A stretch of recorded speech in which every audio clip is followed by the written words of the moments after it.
Hello students, we'll continue studying the second chapter of history, that's kings, farmers and towns. Here we'll study about the changing countryside, towns and trade in early historic period.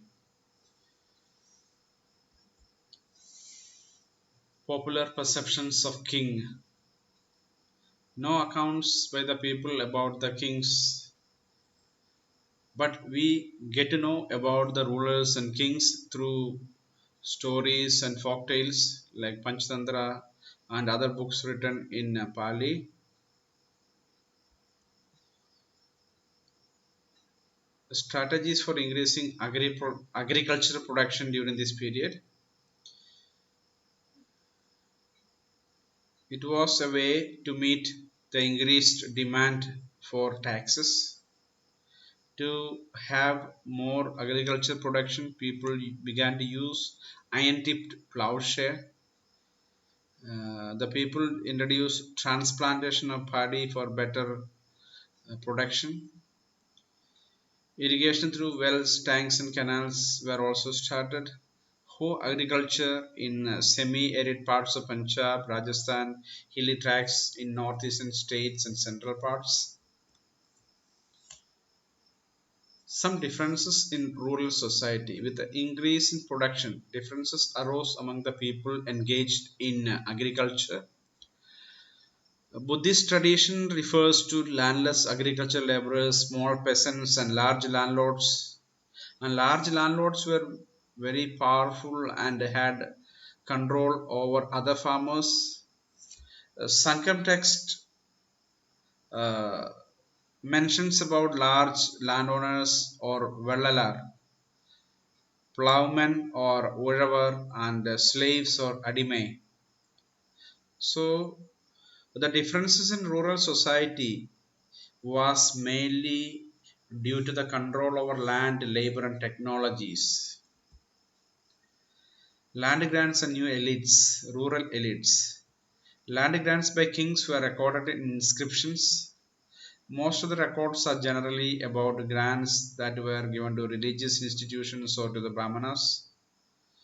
According to Sanskrit legal texts, women were not supposed to have access to land, but exceptions are seen. That is the example of Prabhavati Gupta, who had access to land. The inscriptions gives us an idea about rural people, Brahmanas, peasants and others. There were regional variations in the sizes of land that was donated to Brahmins and other people. Land grants were made to extend agriculture to new areas or to win allies by making grants of land. Land grants provide an insight into the relationship between peasants and the state. However, groups such as pastoralists, fisherfolks, hunter-gatherers, sedentary artisans, and shifting cultivators did not keep detailed records of their lives and transactions. Let us see about towns and trade in the early historic period. From 6th century, urban centers emerged, and we have already seen about Pataliputra, Ujjaini, Madura, etc., which were located along the riverine or land routes.